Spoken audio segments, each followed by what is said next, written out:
Another night in Indonesia. We seem to come here a lot. I need like an Indonesian girlfriend at this point. What's up, guys? It's Drifts and Lifts here. Alright, so tonight's video, I figured I'd bring out the old Cummins drift truck and we'd head down to Indonesia and we'd have some fun. I figured it's been a while since I filmed a video of this truck, and actually I've done a couple new things on it, so I'll show you that real quick. Just some basic aesthetic mods to kind of make it look a little different. I was getting kind of bored with the truck, and you know, sometimes all you need is a change of wheels and a couple little mods to the look of the thing, and you get that stoke back for the vehicle. So last time you guys saw this thing, it did not have the Lund Razorback, which is a love it or hate it thing, it seems, for all the people that have seen it so far. I personally absolutely love this thing. I think it looks so cool. It reminds me of the Bigfoot monster trucks from the 90s. When I was a kid, I loved monster trucks, and my favorite monster truck was Bigfoot, the big blue one. Kind of a cool thing. I got it for really, really cheap. And also, as you guys can see, I put some new wheels on this thing. Getting cool 8-bolt billet aluminum wheels. They're really hard to find. And the main thing is these are 16 by 10s. They're not 16.5s.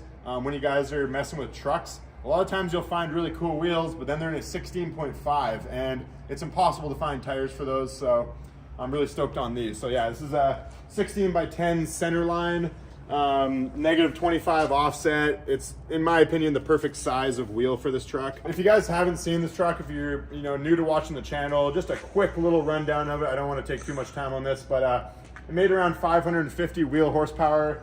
It's a 12-valve Cummins. It's got an NV 4500 manual transmission. But yeah, I figured it's been a while since we actually took it for a nice drift, so I got my good friend Christian and Dan with me, and Dan's gonna follow me in his Acura. It's our classic follow car, and we're gonna go around to some cool spots here in Indonesia, and we're gonna film some cool videos for you guys. So it's been a while since I've drifted this truck, so I'm gonna have to be on my game and kind of get the feel of it again, because this is a lot different than drifting a Volvo.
There she goes. Woo, that was intense. Oh my God. I was so concentrated, I totally forgot to talk. This thing is so much more of a handful than a drift car, that's for sure.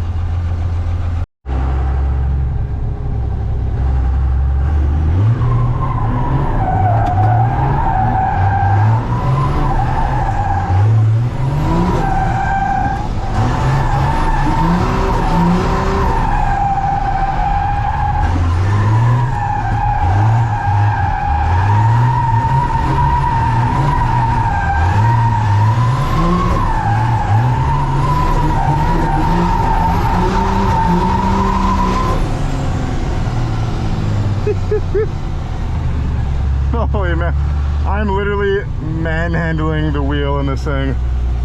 It's definitely not easy to like technical drift a big ass truck like this.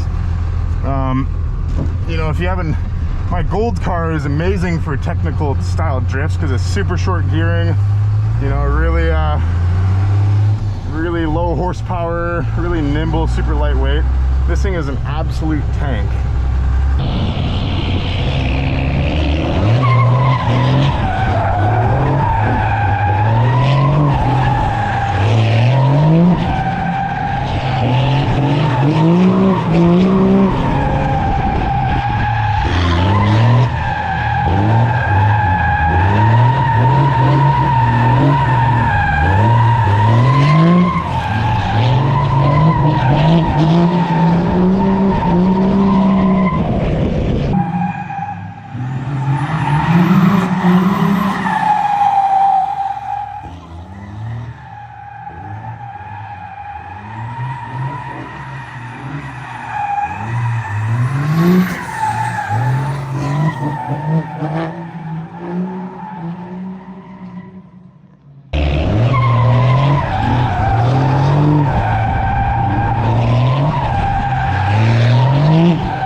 Alright guys, so tonight has been pretty fun so far. We got a couple successful drifts in this big old beast. So, you know, when we're in Indonesia, it's safe to not push your luck. So, you know, I like to have a bit of fun, but we can't be out here too long because Indonesian police services will get after us. So I think I'm going to finish off the night with a nice big old fourth gear launch. So I'm just going to rev it up to governor, which is actually 4,000 RPM on this truck. And I'm just going to drop the clutch in fourth gear. We're going to peel the tires as far down this road as we possibly can.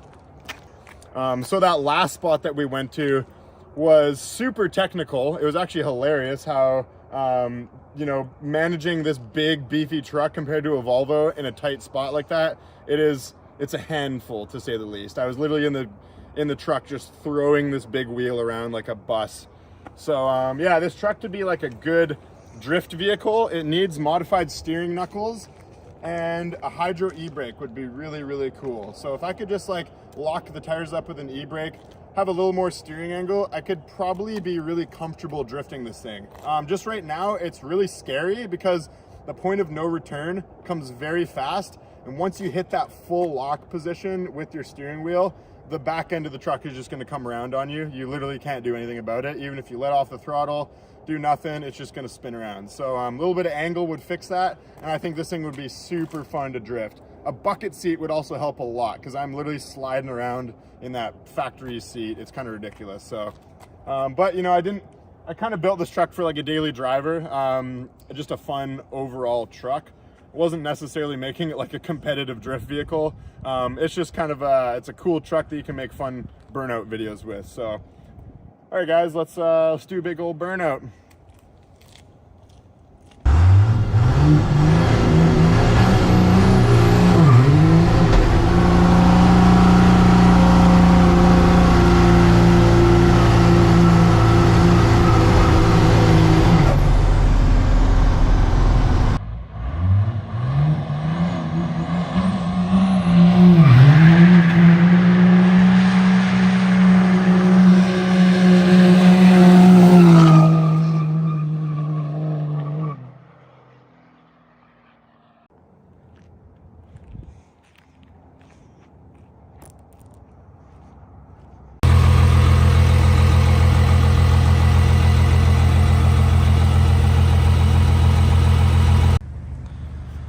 Alrighty, so unfortunately, it seems like I messed something up in the truck here. So on that last fourth gear burnout, I heard like a pretty loud bang sound, and now the truck has a really bad sound in the rear end when we turn corners.